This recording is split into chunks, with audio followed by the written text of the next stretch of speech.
State College for hosting us. I think the last time, we went when they did open the SoFi Center, we went to one of those events there, which is really cool what they've been able to do here. And so I want to thank President Parker for having us here. We're also joined by Mike Caruso, who's now a county-wide office holder. So if you guys don't know him, clerk of court.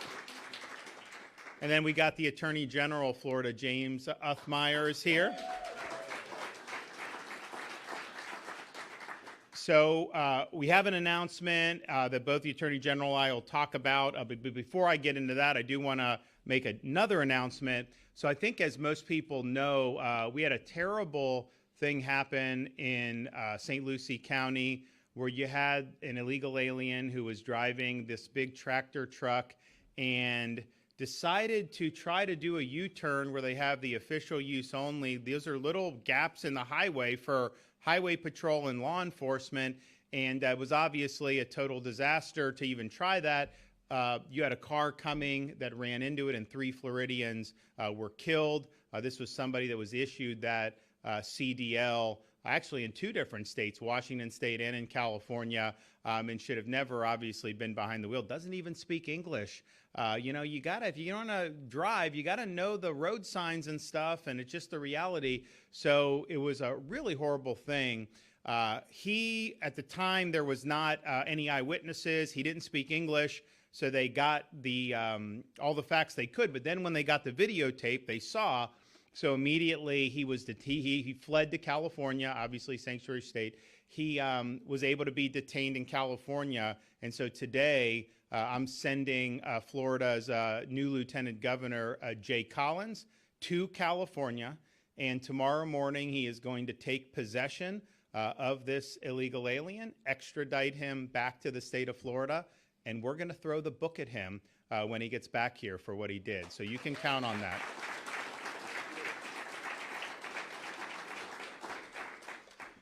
Now, we are here to discuss something that both the Attorney General and I are going to be pursuing in conjunction, hopefully, with the Trump administration, and that involves the count of Florida in the most recent census. I think most people know we were undercounted in that census. In fact, I remember when the first Trump administration was leaving office in January of 2021, I spoke with people at the Commerce Department, and they said Florida's going to get 2 additional seats in Congress as a result of that census, which was basically the 2010 through 2020 population growth. It turns out, new administration takes office, we end up getting 1 seat, state of Florida. Oregon got 1. I think Colorado, it's like we got the same as Oregon over that period of time.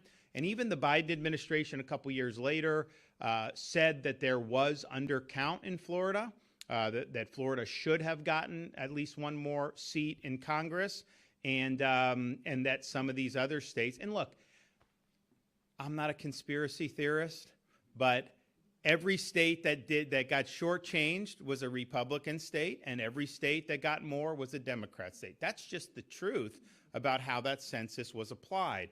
So, you think about it, and I know there's different issues involving the census even apart from that, but the census that was done, and it started under Trump administration, but it was processed and the results were promulgated under Biden. Just with that, if we just take that and applied it properly, Florida would have at least 1 more seat. That's just the truth. So the Attorney General has written a letter to the Census Bureau, the Commerce Department, copying the White House, saying, please fix this remuneration and award Florida what we're entitled to, an extra seat in Congress. And if we get that, that's not only an extra seat in the House of Representatives, we have 28 now, that would also mean an additional vote in the Electoral College when it comes to presidential elections. And so we should have had that in 2024 and 22 for Congress, 24 for both Congress and the Electoral College, and we want this fixed now. We think it's really something that's important. So if that relief is given, then that would obviously force the Florida legislature to have to redraw the maps that we have for U.S. House of Representatives, because we have 28 districts currently. We would presumably have 29. I've had some people tell me they think we'd have 30, but I think 29. So you would have to do that. But that would need to be done, likely within the next 3 to 6 months so that we have enough time to be able to get that done. But we are going to press this issue. Attorney General told me he's going to be willing to go up to Washington and talk to people in the Commerce Department to be able to get this right. I know President Trump has spoken about the need to fix the problems with the census. And let me also say that there's the issue, which I think is important, about, okay, you count people, and then you've got people, especially in like California, who are illegally in the country. Should you be rewarded for that and more seats in Congress because you're a sanctuary jurisdiction? I don't think so. I don't think it's right. So, you count who's ever present, but then when you do congressional apportionment, that should be based on people who are lawfully present in the country. And then if you did that, that would also necessitate different results than what we've had in recent years. And so we're totally supportive of dealing with the issue of not having illegal aliens counted for the purpose of apportionment. That benefits California, it benefits Illinois, New York in ways that it really shouldn't, but that's how it's been done. So we're definitely supportive of that. But you don't even need to do that to give us the extra seat that we should have had starting in the 2022 election. So that's the first thing, and we're going to keep on this. We're going to work with Commerce. I had spoken with folks back in the day when this happened. I was like, can we sue over this? And they're like, well, we don't really, how do you get in? And we didn't know what the basis would be. We knew we were entitled, but you got to prove it. You got to have the legal theory, all this stuff.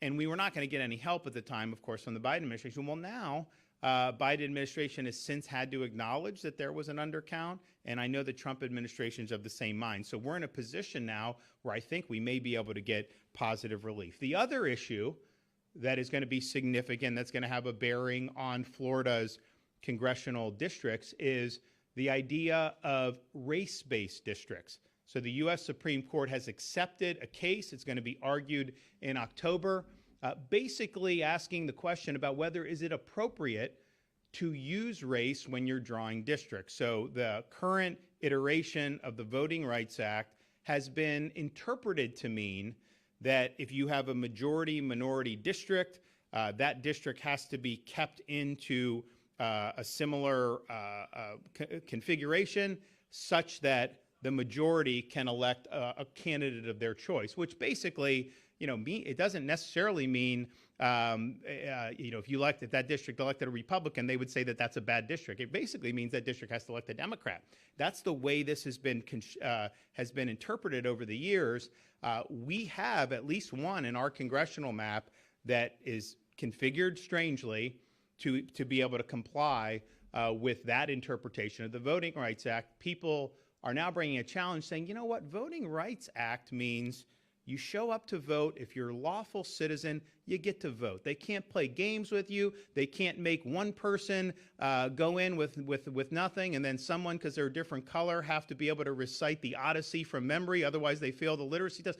All that stuff is done. That is not something that's appropriate, but that's an individual's voter's right to go in and cast a vote if you're a citizen of this country, and that obviously should apply regardless of race. But are we saying that you have to draw these strange districts to be able to manufacture a certain number of folks of certain race or not race in one district? That is using race to draw the districts in ways that I think some people, I do, interpret the 14th Amendment to not allow. So that is going to be a huge issue in front of the Supreme Court.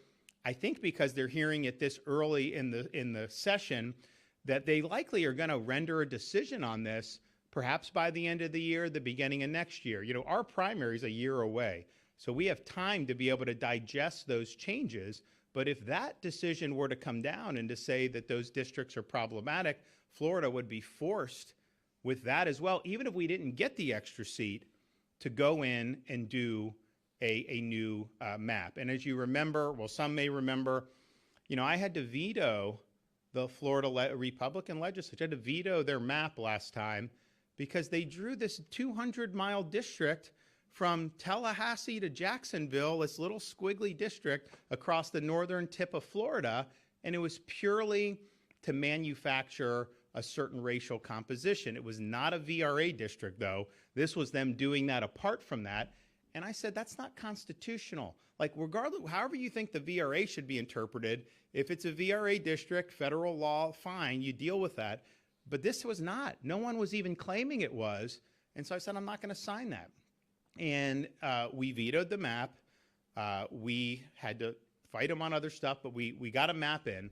And it ended up going to federal court and the Florida Supreme Court. And it's been upheld every time people have sued over it because we knew we were right. But that was a really important decision to be able to do that. So we've done that. Here, this could be something that would require us to do even more. And we're going to be ready and willing and able to do it. Now, apart from what happens with the Commerce Department and the Census Bureau, apart from what happens with the U.S. Supreme Court and how they interpret Section 2 of the VRA, we do have a situation in Florida where, based on the recent Florida Supreme Court decision, there may be things in the map that we are going to have to, well, the legislature would have to address. We're going through it. I know people are looking at it, but there's definitely some decisions that were made by the legislature last time, particularly in southern Florida, that may not comport with the court's recent decision upholding the northern part of Florida with the part of the map that was challenged. So that obviously is a basis to go in and do this thing fresh. And the other thing I would point out is, if you look at when this census was completed, the counting, I think, stopped in April of 2020. I mean, just think about what it was like in Palm Beach then compared to now. I mean, like, you've had Florida has been the place where people have escaped to from all, and just keep in mind, I'm not recruiting people to move here. Some governors will go around the country, please move to our state, please. I'm not doing that because honestly, we've got a lot of people. We've got great people. I figured out, like, during COVID, like, I didn't need to go on these trips to recruit, businesses from New York. They were calling me, asking me to come down. Like, you guys can come if you want. It was fine. So I'm not one of those guys that's like begging people, to move here at all. Because I understand, like, look, there's some benefits to that. I mean, some of the people have moved in this area, have good income. They don't really use services. They contribute and all that stuff. So I'm not saying it's bad, but there obviously is challenges with traffic. There's challenges with building new schools and all this stuff. So the bottom line is, we just try to do a good job. People can vote with their feet how they want to. And the reality is, since that April of 2020, Florida has been the #1 state that people have sought to move to in the entire United States of America. And so when I got elected governor, I think we had about 21 million people. Now we're almost 23.5 million people in the state of Florida. But our current congressional districts are reflective of that reality from 2019, the beginning of 2020. So you have some districts that have not reflected the population change that's happened. So some districts you have a lot of votes, some you don't have as much votes. And so that is another basis to go back in and look and say, okay, we want equal representation. These districts should be the same. A congressman in some parts of Florida can get elected with like a fraction of the votes that some of these congressmen, are getting 250,000 votes. Some of the others are getting like less than 200,000 votes. And I'm thinking to myself, like, that's odd when you have that. And it's not just, there's overall way more votes in some districts than the others. So we've seen that. And part of it is because what's happened in Florida has really been unprecedented.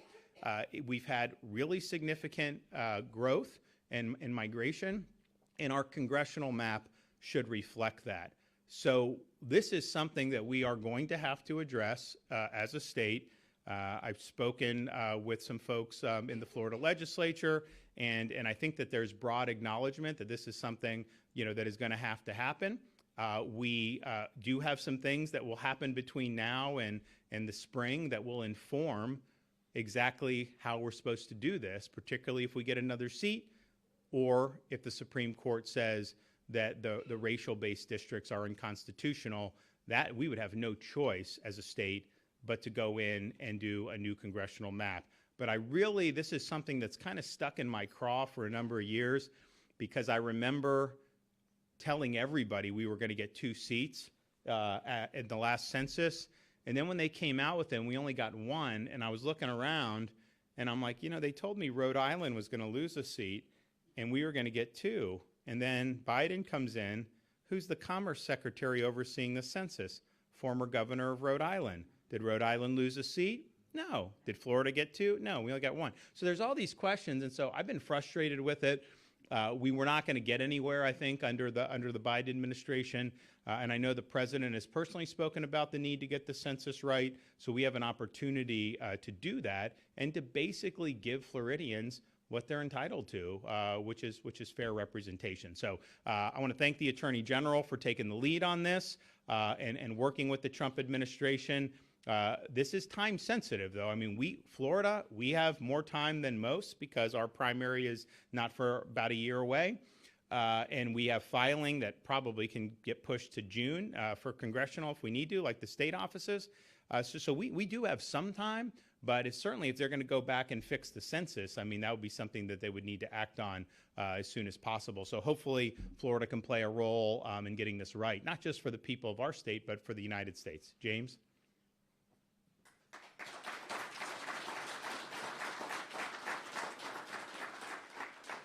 Thank you. It's good to be here. It's clear that there's been, for a long time now, a deep state effort to manipulate the census and shift electoral power to blue states, to sanctuary states. And as you see, a lot of Democrat leaders engaging in hysteria over the deportation of people that are here illegally, many of these people, who have committed very heinous crimes, it's clear that they are freaking out because they realize the jig is up.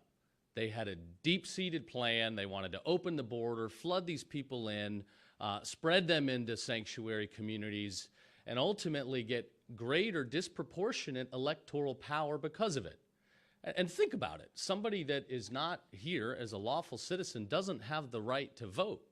Yet on election night, when the Electoral College, the electoral votes are distributed, states like California do disproportionately well.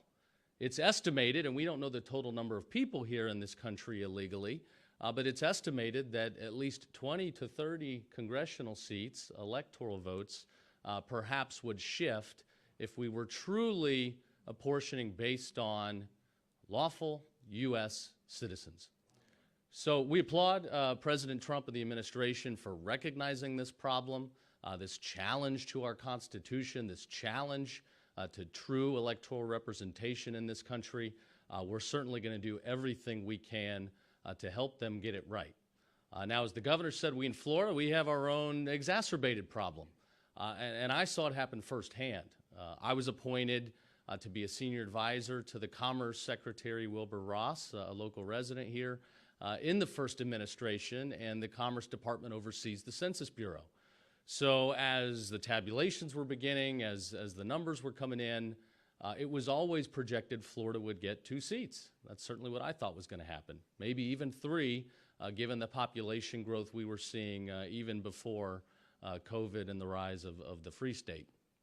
And yet, sure enough, Biden administration comes in, there are significant delays, there are problems, and it ultimately comes out Florida only gets 1 seat. Since then, in after-action reports, the Census Bureau has publicly admitted that they believe Florida was undercounted by an estimate of at least 700,000 people. We only needed, according to the earlier data, we only needed about 100-something thousand to get that extra seat. So the Census Bureau themselves, the very bureaucrats that cause these problems, have admitted that Florida should have had more representation. Florida citizens deserve the adequate representation in Congress. They deserve the adequate representation in the Electoral College that makes such important decisions for the leadership of our country. Florida citizens deserve the fair and adequate federal funding to come to this state and ensure that we have the resources needed to meet the needs of our population. So the Office of Attorney General will certainly be pursuing any remedy necessary to fix this problem. Obviously, we'd love to do it before the midterms next year, before voters go and vote. And we otherwise look forward to working with the Trump administration on fixing a larger midterm census to get it right for the country and our citizens. You guys deserve it. So we'll be fighting the good fight. I'll be helping the governor in this regard, and look forward to hopefully seeing some good results. Thank you.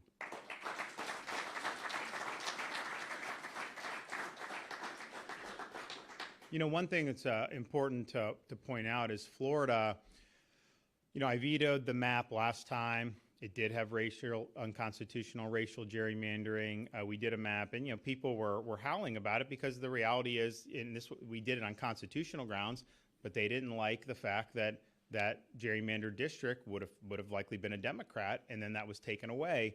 And so they were crying foul on that. Florida's map has compact districts. It's one of the most compact maps in the country. The legislature is not allowed to draw the Illinois-style snake districts, which are a joke. They're not allowed to do that. So the map that Florida has compact districts. It's done in a way that makes a lot of sense. And the reality is if you look at like California, you know, they're doing all this dog and pony show there now, saying, oh, Texas, we've got to combat Texas. California is one of the worst gerrymandered maps there is. You know, what they did, this is how they do. They're like, no, we're going to do an independent commission. So they do a commission. The problem is, it's like, if you truly were independent, it's like you would be immune to any type of partisan pressures. But that commission is comprised of liberal Democrats, liberal independents, and very liberal Republicans. I think one of the Republicans is from Berkeley, like not exactly a hotbed of Reagan conservatism. It's just, it is what it is. So they hotwired that independent commission to produce a map that was very much gerrymandered and was not something that was fair to Republicans, even at that time. Now they're saying they want to do even more by doing whatever they're talking about doing now. So don't buy this notion that if someone has a commission, that somehow means it is immune from this type of partisan pressures. The California one was a left-wing commission. That's just the reality. That's what they produced. That's what they were supposed to do based on who appointed those folks to that commission. And so I just think it's better to just have the legislature do it. And if you don't like it, you know, you can vote them out. You put some commission in, like California, and then stack it. If you don't like that as a voter, those people will never appear on your ballot. But that's exactly what they did there, and they've done it in other states as well. And then Illinois, if you look at Illinois, you know, so Illinois, like if Chicago wasn't in Illinois, it would be a red state.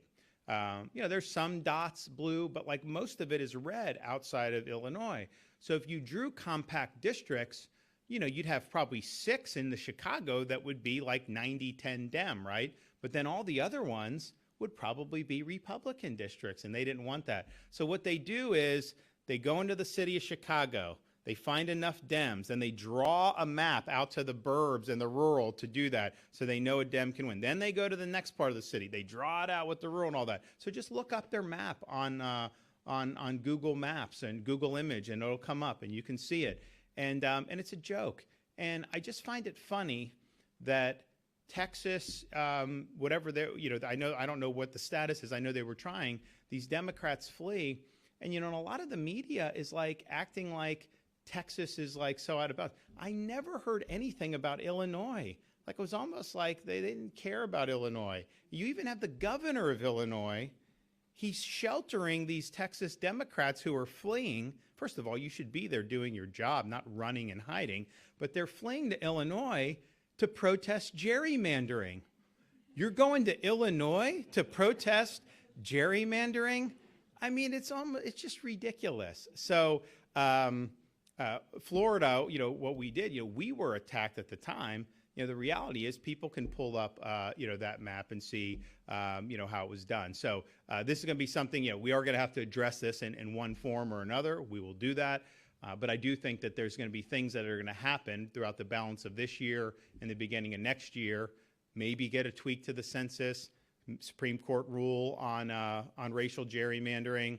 And then, obviously, we've got the basis that we're looking through based on the Florida Supreme Court's decision about if there are any vulnerabilities on our current map and then just accounting for the reality that Florida has had a big population shift, and it hasn't been uniform throughout the state. You know, Broward, I don't think they've had net population gain.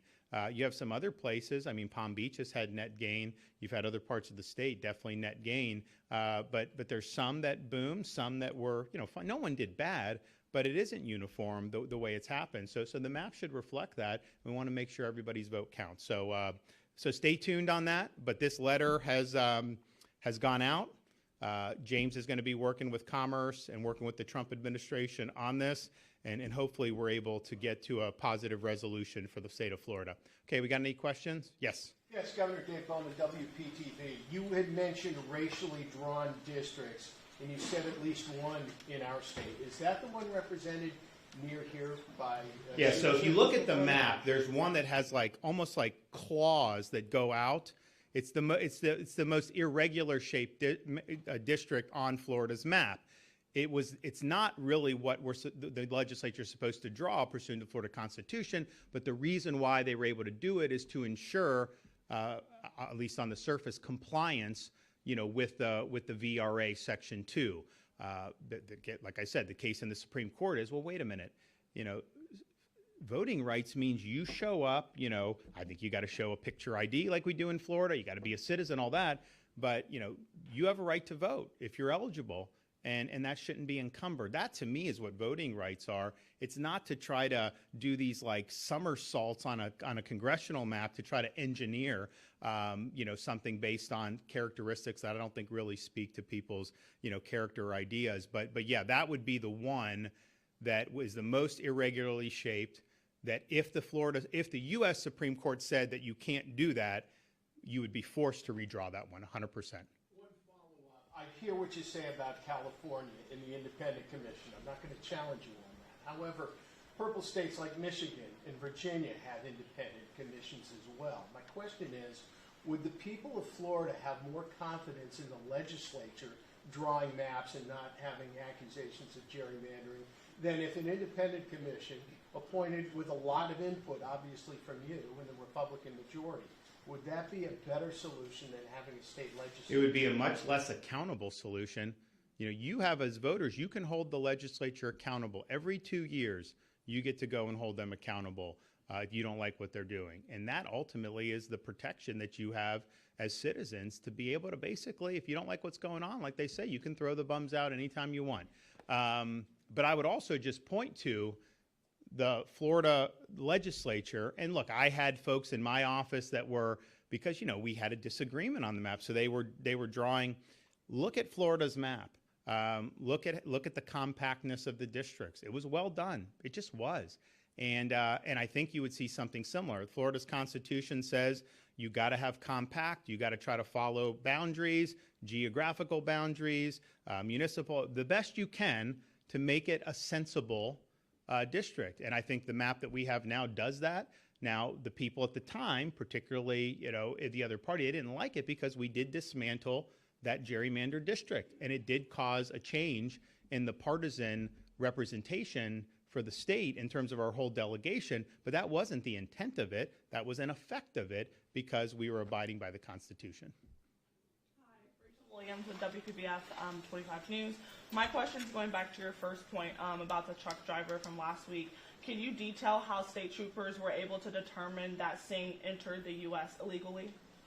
Well, it wasn't the state troopers that did it. It was in conjunction with federal authorities. So the feds were able to provide pretty much the whole dossier on this guy. As soon as the video leaked and then we knew that there was a crime that was committed, they were able to get that information in short order. So illegally entered the country in 2018, applied for work authorization in the fall of 2020, was rejected. That was under Trump 45. Reapplied for work authorization in 2021 under Biden and was granted the work authorization. Eventually receives a CDL, a commercial driver's license from Washington State, which is a sanctuary state, and then took that license and applied for a similar license in California. And so the California license was granted at least in part on the fact that he had a CDL in Washington State. So I think and then when he was identified after the video came out, he was detained.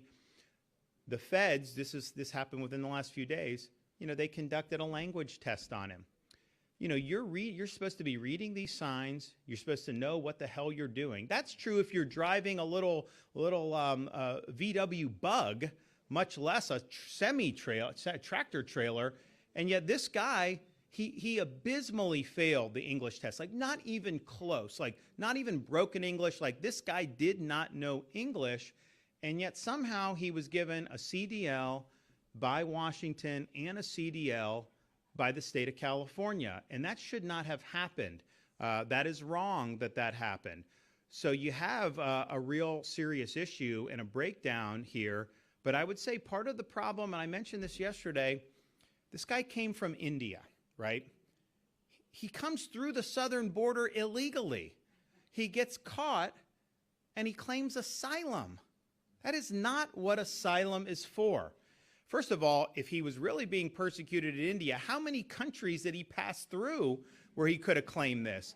You don't just get to come halfway around the world and use that as a card to get it. So then he claims asylum, but we have this totally screwy system where he's then given a court date, then it's postponed, then this. So it's like if you come illegally and you give a bogus asylum claim under how the law's been applied, at least up until President Trump took office in January, you're basically giving yourself years in this country. That is not a disincentive to come illegally. That's not a disincentive not to overstay visa. That's not so you had that was going on, and I'm just thinking to myself, it's like, well, wait a minute. We all know this is a problem. You can't have a situation in which a President Biden can open the border, millions and millions come in, and then a President Trump's trying to rectify that, and it's basically you got to jump through like 36 different bureaucratic hula hoops just to be able to return somebody to their home country. So it's kind of heads they win, tails we lose, the way it's set up right now. And so my question is, we have a Republican Congress. All these guys, I've watched them for years. They all run, and when they're running for election, oh, I'm so tough on border immigration, no illegal, all that. Then they get in there, and what do they do about it? Have they passed legislation? Have they sought legislation to clean up the mess? Have they passed legislation to be able to get this done so that we don't have these problems? No. They've been in for how many months? They haven't even attempted it that I've seen. What about sanctuary states? Now, we're not a sanctuary state in Florida. We banned sanctuary cities my first year. We've got very strong policies, and it's honestly, it benefits citizens in Florida to have those strong policies. But why are they still funding sanctuary states? Why are they still funding sanctuary cities? Why doesn't Congress use the power of the purse and say, your funding is contingent upon following federal law with respect to immigration? You can't be a sanctuary jurisdiction. You can't, California, they've probably done 1 million driver's licenses to illegal aliens in the past decade. Now, Florida law, we don't recognize that license in Florida. We don't issue driver's license for people who are here illegally. We don't let local governments do ID cards because, some of the local governments would want to get involved in that. We ban that. We don't even let the NGOs do it because we know they're trying to generate a system where people can get benefits, vote, whatever, when they're not entitled to it. So we've done it right. But how is it that these sanctuary jurisdictions are able to get away with it? And I think they get away with it because Congress, they're basically on the sidelines.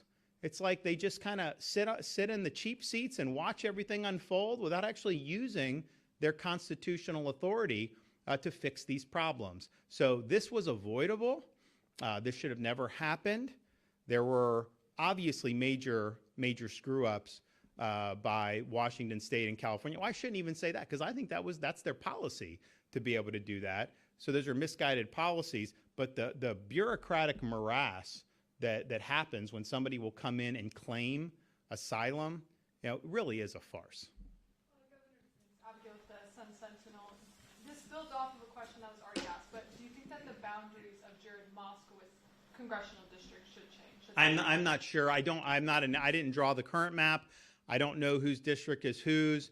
And quite frankly, even though I wasn't involved in drawing it, I said I was going to veto the one and that we had to do another. The guys that do draw the maps, they don't do it based on who the incumbent is.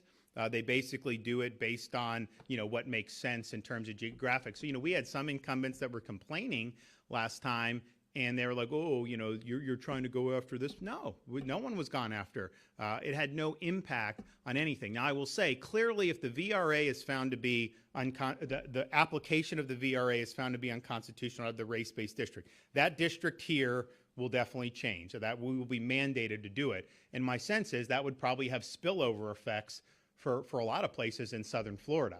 I think if you look at the map now, probably north of I-4, I think is a pretty sound map. I don't think that there's really any basis. I think as you get into central, but particularly southeast Florida, there starts to become questions, voting VRA questions, but also some lingering questions from the first round of maps that the Florida Supreme Court has now been able to opine on that you could potentially look to see. And then I think if there are any changes made, one of the things that these guys are going to have to look at is, because you can draw a line in this part of the town or that part of, at some point you got to make decisions. And I think those decisions should be informed by the population changes and how all that's happened so that people get as fair and as equal of representation as possible. But if you have to change one, then, there's going to be a lot of other districts that could potentially be implicated. But I don't know if there's a constitutional defect with Moskowitz. I don't know there. I know we have, I think, 2 VRA districts. Is it 2, do you know, or is it just with the one? Okay, at least 2. I think one of them is pretty compact, so I don't know that that would necessarily be a problem per se, as long as there was a non-racial justification for it. I do think the one here in Palm Beach that has the arms that kind of go out and try to snag more voters that way, I think that's got some problems. And I think almost certainly if the VRA is interpreted to say that you can't use race in that way, then that district will have to be redrawn 100%. For how long would you say it's been a problem that people who don't speak English have been able to obtain these CDL licenses? And would you say that it's something that's been on the rise? So that's a good question. How endemic is this problem about not being able to speak English and then getting a CDL? I can tell you in Florida, you have to speak English. So anyone that is able to obtain a CDL without doing that is getting it unlawfully. We require that. I think most states do. I think probably federal law requires them to be able to do it. So I don't know the answer to your question writ large overall. I know for us, we've been very clear. You have to do it. We're also making sure, like, hey, is there anything more we need to do to make sure that that's honored? My sense is it's been honored in Florida, but clearly this guy would not have passed the test in Washington or California based on the test that was just done on him by the federal immigration officials. It would not have happened. So he clearly never demonstrated proficiency in English. And, there's a lot of stuff that goes into this when you're driving on the road. I mean, we put our own citizens through just to be able to get a normal driver's license. You got to know what you're doing. And, look, Florida, we got enough problem with some of our drivers. I mean, it's like, let's just be honest here. Do we really need to have more? We really want people who are not eligible to be in this country, don't speak English, trying to maneuver a tractor trailer like this? Like, no, I don't think that that's the right thing to do. So we're going to look more deeply into what happened in Washington State, what happened in California, because I would imagine, I don't think, well, knowing those states, you never know, but I think it would be hard for them to actually put on paper, you don't have to speak English to drive these heavy vehicles in the United States. I think it'd be hard for them to get away with that, and I don't know that they've actually put that on paper. If they did, that's a huge scandal. But if they say you have to do English and then just aren't enforcing it, that's another problem too. And I think there should be accountability for it. And I said, as soon as we got, the facts on this, which, I know the video came out, I think over the weekend or Friday or something. And I commented on Monday because I wanted to get as much facts as I could. I didn't want to just pop off. I wanted to know what we were dealing with. But I said, we're going to hold this guy accountable, 100% criminal charges, and he's going to be in prison for a long time. But we also got to look at the company. How is he doing? The company put him in there Did the company not look to see whether he could speak English? I mean, how do you hire somebody? Hey, you know, how are you going to drive that? No English? Like, no, you have got to speak English. And there had to be a process where you were able to say, and this guy didn't speak English. So that's a huge problem with the company. So we're looking through that and seeing. And then we're also looking at the conduct of these other states to see, you know, what recourse there's. It's harder when you're talking about other states. It just is, legally and constitutionally. But, you know, how is it fair that, like Florida, we're doing the right thing? We've enacted the safe policies.